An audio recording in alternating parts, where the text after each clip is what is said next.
Hey everybody, welcome to this week's Roundup. No special announcements or anything, just thank you again to all of the new supporters. I really appreciate you. And let's jump in and see what we got this week. First up, James from RetroHQ has just released a new firmware update for the 7800 game drive. That is a bug fix for any of the games that use a pokey audio. So basically, games like EXO's title screen had audio that was out of tune in certain circumstances, but that's all fixed. So that's just one of those things where if you have a 7800 game drive, might as well just take the free firmware update, even if you don't use games that have pokey in them. But if anybody's unfamiliar, the 7800 game drive is a ROM cart for the Atari 7800 that plays both 7800 and 2600 ROMs, but also has a Genesis 2 style mini DIN that gets RGB out that is completely plug and play, no mod required. Just plug it directly into your 7800 and go from there. I did a live stream with James about this a while back, as well as an interview with him if you want to hear more from James. But I just absolutely love stuff like this, and this kind of hybrid emulation, still using the chips of the 7800, but generates its own video. I think this is just the perfect happy medium, especially when it comes to older consoles, because as much as I love modded consoles, it's a lot of work for people, and it's a lot of cost for people that can't do it themselves. So just having a cartridge that you plug in that'll get you all the games as well as video out, I think is pretty awesome. Not perfect for people that like to use original cartridges, but everybody's different. I know I'm weird. I'm okay with this, but I love to own the original cartridges of my favorite games. And I will go out of my way to get them from local game stores and just kind of have that experience. But I still only really play using ROM carts or Mister, even though I love owning the original cartridges. I don't know. Maybe I'm weird, but I do feel like there's more people out there that could understand the differences. And if you're somebody that wants to just have a plug-and-play solution, check out the sale links. I think there's some in stock, at the very least, at Retro Gamer Stuff in the UK, but there's also a German and US seller that hopefully will get stock of these back in soon as well. So check out the post in the live stream we did for more info. So over the past couple of weeks, we've talked about D65 versus D93 color, and it's kind of become evident to many of us that we may have been experiencing a lot of Japanese-made games in Japan that were made on Japanese CRTs in kind of the wrong colors. And while most of those games are still beautiful in basically any TV in color spectrum, it was really interesting to see how even some of the biggest titles of the 16-bit era might have been viewed in kind of the improper colors around the world because it was designed on D93 color CRTs, and we're all using or mostly using D65. So when this ability to change the color matrix in Mister was added, I was thrilled because now a lot of us could test it. But what about original hardware? And what about scenarios where you can't just load up that gamma file? Well, now Mike Chi has integrated this functionality into the upcoming RetroTINK 4K, which is incredible. That means that anybody could experience this no matter what the content is. So imagine some Japanese anime from the 80s and 90s, especially if you have old VHS tapes of that. Use that in the CRT simulate mode with a different color spectrum on there. So this is absolutely awesome. And, I've heard a lot of people kind of either poo-poo it, oh, who cares? It's just 1% of users would want to test this out. I disagree. I really think if you've taken the time to just skim Dan's posts and look at the pictures and check out Keith Rainey's posts on Twitter where there was some side-by-side stuff, I think you could really understand why some of these games and maybe even other content might really benefit from being viewed in the different colors. So the fact that we have this ability in the upcoming Tink 4K is just awesome, and I can't wait to try certain content with that as well, just to see what the difference is and how it looks. Even silly things like, anybody ever watch Most Extreme Elimination Challenge? I used to love that show. It made me laugh every time, and I wonder if that was all shot and calibrated in D93.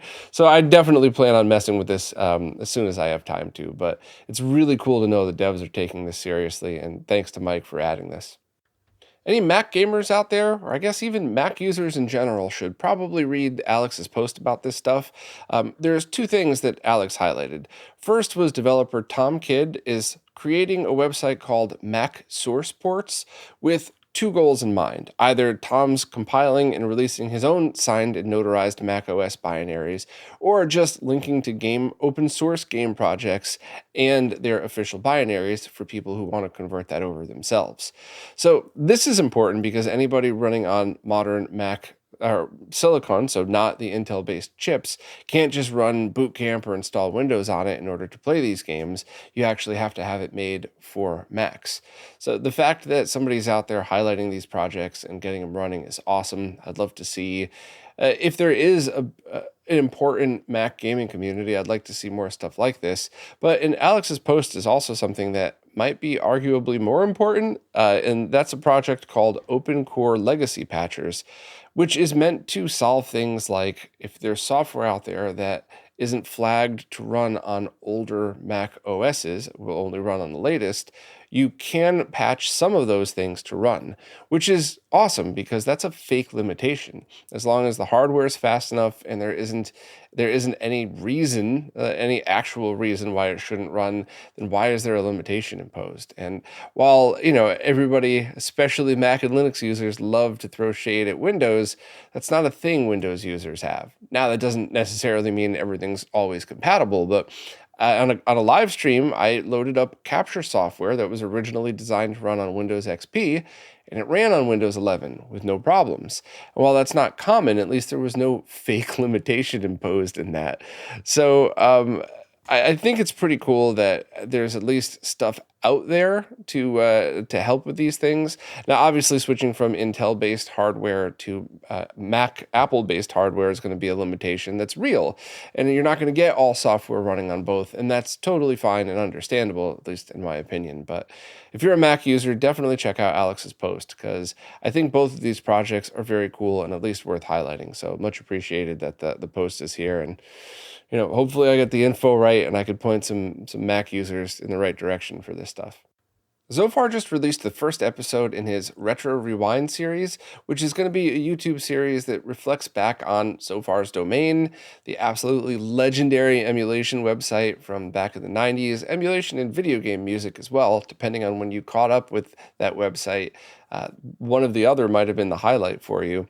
And this episode was awesome. It focused on the 1999 short-lived web series, which today, that's kind of commonplace, but in 99, that was really almost unheard of for somebody to fire up their Real Player and Netscape Navigator to do this stuff. So it's my very strong opinion that if you were around back then messing with any of this emulation, this is a must-watch. It'll send you straight back into nostalgia in all the best ways, and it's very cool to see Zophar's domain in a Netscape Navigator browser shown like that, because it really did bring me right back. But honestly, if you're even just mildly interested in video game history, especially in the emulation scene, you're probably going to want to watch it as well. I certainly don't want to take away from everybody else. I just, this is one of those things that I think most video game nerds would enjoy, but if you were an old person who was alive back then working on stuff like this, like I was with my emulation-based website back then this is a trip. This is a must-watch. And I'm really looking forward to the other episodes in the series. And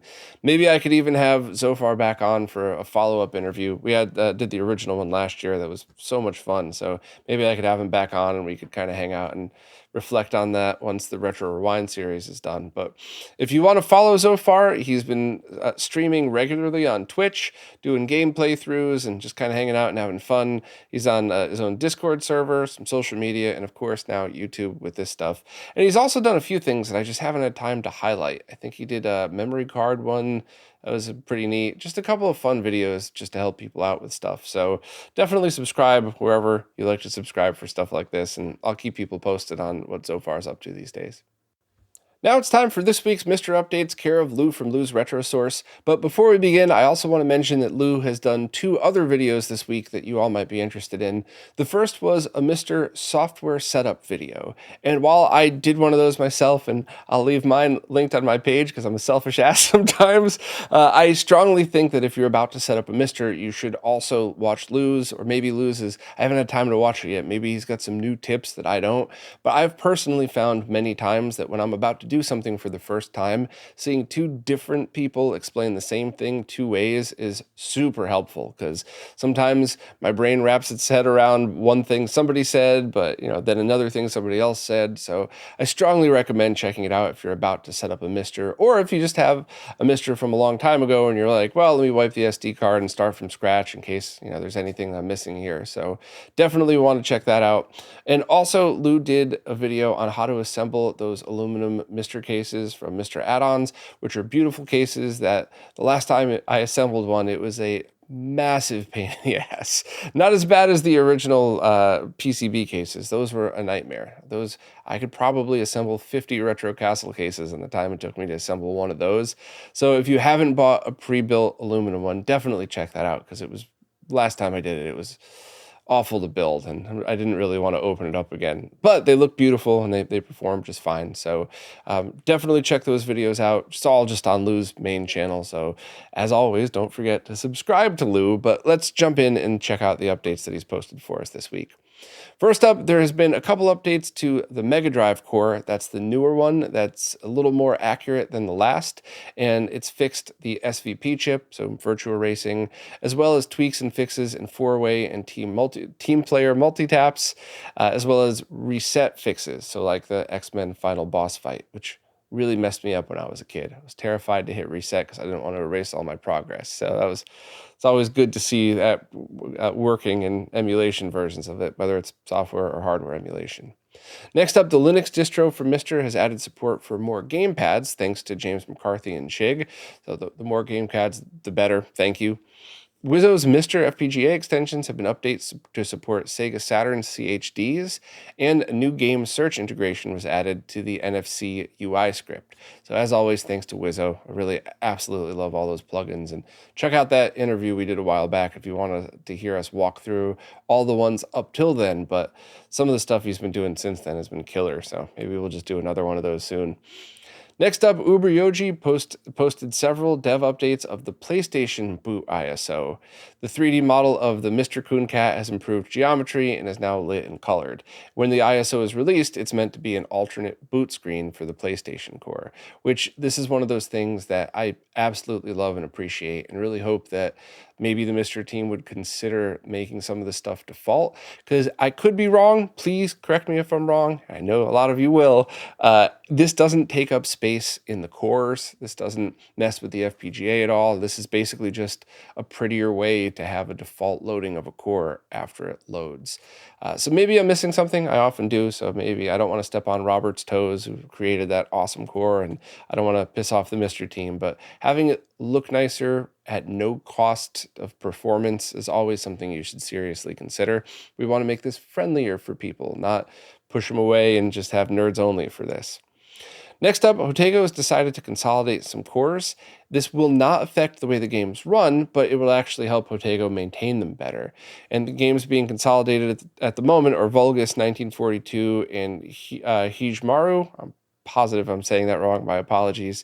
But this is stuff that's more from a dev side and makes total sense. Why are you going to continue to update individual cores with the same fixes over and over when you could kind of consolidate them and have one core with multiple ROMs that you're updating? So I'm all for stuff like this, and especially because to us, the end user, it means nothing. I mean that with love. That's not a dig or anything. I just mean, like, it makes it easier for the devs, and our links that we use to launch the games are still going to be the same. So whatever.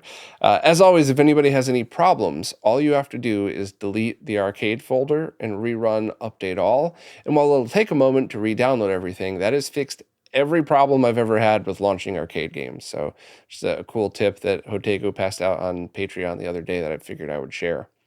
Next up, as has been every week, luckily for us, Robert is continuing to update the N64 core, and this one now updates a missing CPU function that increases the throughput that the CPU has. So this can change the performance in some games.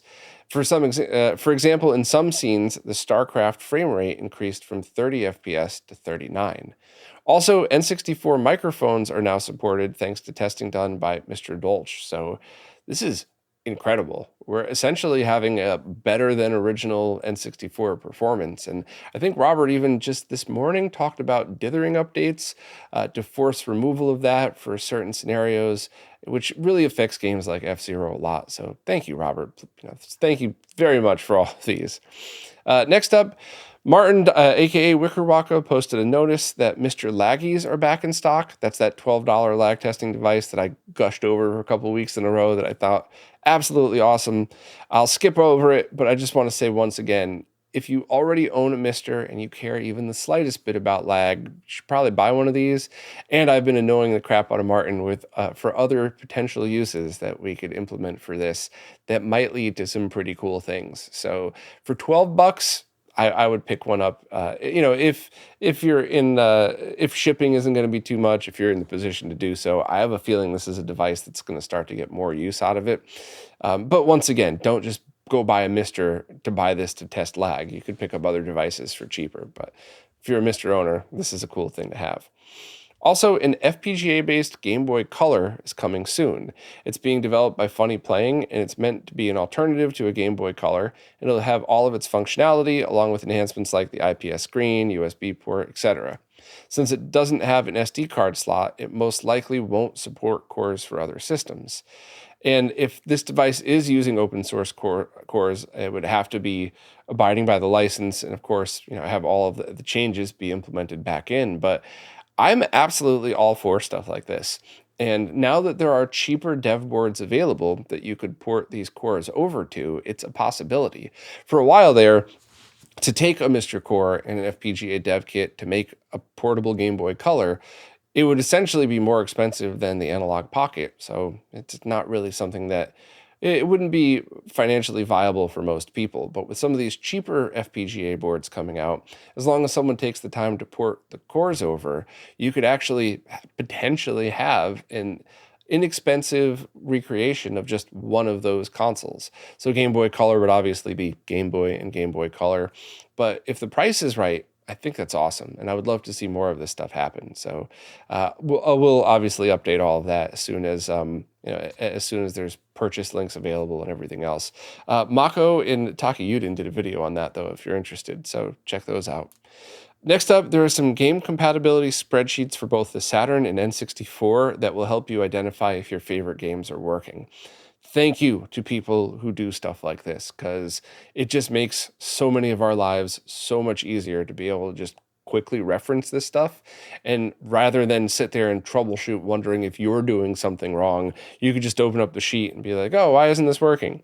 Oh, it's not compatible yet. I'll just wait. Or here's the tweaks that you need. So thank you. Very often people's efforts doing things like that go unnoticed, and I want to make sure to always highlight that stuff.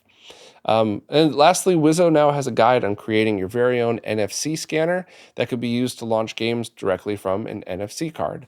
The scanner is much smaller than the ones you can get on Amazon, and therefore could be implemented easier in projects like arcade cabinets or into small cases. So that stuff's been really cool, and hopefully I'll have time maybe next year to play with that. But that's it for this time. As always, thanks so much to Lou. Please check out Lou's other videos and subscribe to his channel. And thanks to everybody who contributes to Mister, because you're all awesome. Next up are a couple pieces of info on RetroTINK products. First up, the Tink 5X and 2X Pro, as well as that premium remote for the 5X, are now available in worldwide distribution, which is absolutely awesome if you're outside of the US and Canada, because now you could probably pick this up either in your country or at the very least closer to your country without paying as much of a shipping or import tax as maybe you would have before. So that's absolutely awesome news. I like to see more people be able to get their hands on stuff like this. I highlighted stores that I've worked with that I have very good experience with, and I also want to give a shout out and an apology to Dragonbox in Germany. I've known about Dragonbox for a while. I've heard nothing but good things, and I just haven't had time to reach out. But now that I have, I'm going to make sure to highlight, at the very least for any future posts, I'll try to go back to older ones as well, and highlight the stuff that they're selling for all of my friends in Germany. That way you could buy it right from your own country, and you don't have to pay for import tax. So no offense, Dragonbox, I just didn't have time to start adding you, but I promise I will now, and I try to keep up with all of this stuff. But for at the very least, I posted the stores that I've worked with, with Consoles for You, which is also classicgamestore.ch, same store in Switzerland, Dragonbox in Germany, 8-Bit Mods in the UK. I've been working with them for a long time and now a couple years, and always great to work with. And of course, directly to Mike in the US. So basically, it's just going to make this easier for people outside of the States to be able to get RetroTINK products. Now, one thing to note, the RetroTINK 4K will eventually be available at these stores, but at the very least, the first run of production, maybe even the second, is going to go directly from Mike in the US for a whole bunch of reasons.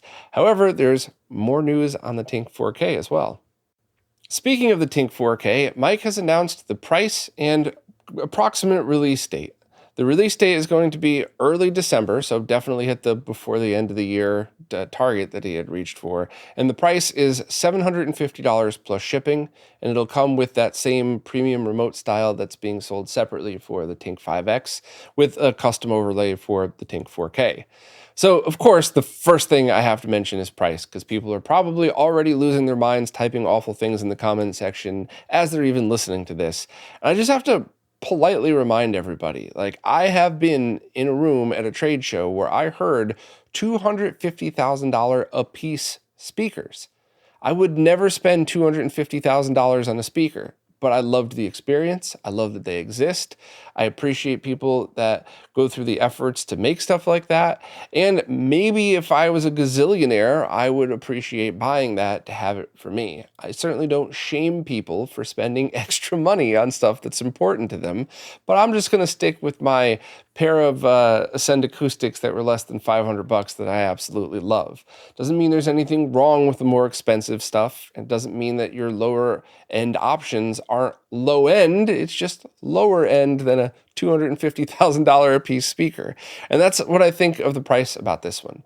You don't have to buy it. You don't have to like that there's more expensive stuff out there, but, I just don't understand why people always got to cut other people down when it comes to stuff like this.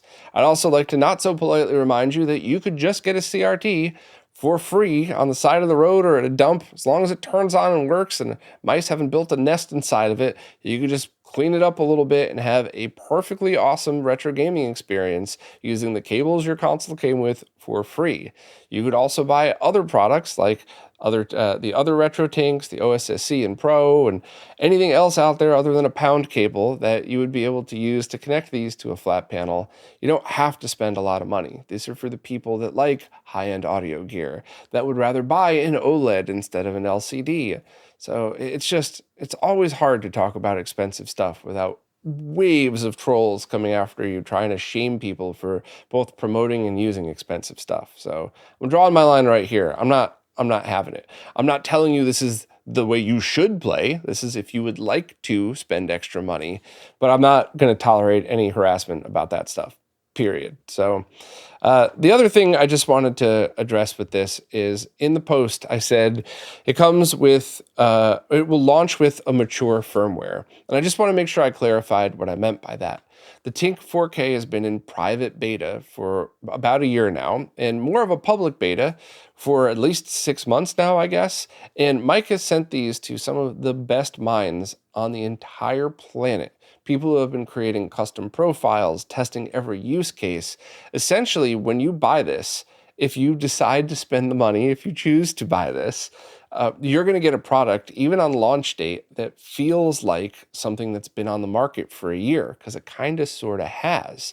And it's been with people that just provide endless feedback and beta testing. So I think it's important to note that, because if a product is released at a $300 price point and it's, hey, this is new product, new firmware, we'll work it out together, I personally am fine with that, especially with stuff made, by people in the scene, for people in the scene. But you're spending a lot of money on this and you're getting what you pay for. While I'm sure Mike is going to continue to give completely free updates, when you buy it now, it's going to feel like something that already has so many features that you might want. I've, of course, as always, I'm nagging Mike to add new and mostly useless stuff that I want to see in there, but it's going to launch solid. So, you don't have to worry about dropping your money and getting something that's buggy and doesn't work. Not that any of the RetroTINK products have ever been like that, neither has the OSSC, but just saying, you could put your faith into this, that it's going to be a worked out product. So if you want to see my introduction video of it, I did it a while back, and I'm going to be doing more videos soon highlighting which scaler you might want to use now that there's some really good choices out there, as well as more individual features of the RetroTINK 4K, just because one video would be a 4-hour video. So I might as well just break it up into a whole bunch of little videos, and, hopefully the algorithm won't hate me too much for that. So if you see my channel die slowly, it's because I'll be releasing a couple shorter videos, but whatever. I'd rather get the information out there the way that's easier for people. So price and release date, $750, early to mid-December, I guess. And so definitely before the end of the year, barring anything insane happening. And no pre-orders. They will be shipped when you buy them, within reason, right? Not the same second, but within a day or so. So there are no pre-orders. This is, you pay your money, you get your TINK 4K shipped to you, which I think is definitely the right way to go for a product at this price. And, you want to make sure you're getting what you pay for right away. Plus, we've all been burned pretty badly with pre-orders in the past couple of years, partially because of the part shortage, but also, because that's just the way it goes sometimes. So I'm excited for it. A lot of other people are, and if it's okay to not want to spend $750 on this, it's fine. There's nothing wrong with that. Just don't shame other people for doing so. The OSSC Pro has now finally arrived after the part shortage basically killing this project completely. Now that parts are back in stock, Marcus was able to have some manufactured and finally release it to the public. I just want to make sure I'm clear that the delays in this project were 100% part shortage related. Marcus wasn't messing around with any of this stuff. It's just they were not able to be made, and now they are. So the project has been turned back on, and here you go. The price came to about $360, which included shipping, the remote, and international PSU, and that's $360 to the US. It might be slightly different depending on wherever you're located. And I am about to do a live stream with Marcus walking through a bunch of the features. I recorded this podcast beforehand, so I'd have enough time to do that. But the one thing I will say about this is I genuinely, wholeheartedly think that this has a place in the retro scene. And while if it was released when it was supposed to be released before the part shortage killed it, it would have made a much bigger splash, I still think it's a great device. And I think the number one use case people might be interested in is the HDMI input. Because if you have something like a Carby or HDMI modded Wii or HDMI modded Xbox, things that generally output 480p, you could use the line multiplication scaler in this to send that to 1440p with basically zero latency and have a true digital to digital scale at $360. I think that is a really, really cool feature. And I think a lot of people who use those consoles would very much be interested just based on that alone, the price point for HDMI inputs.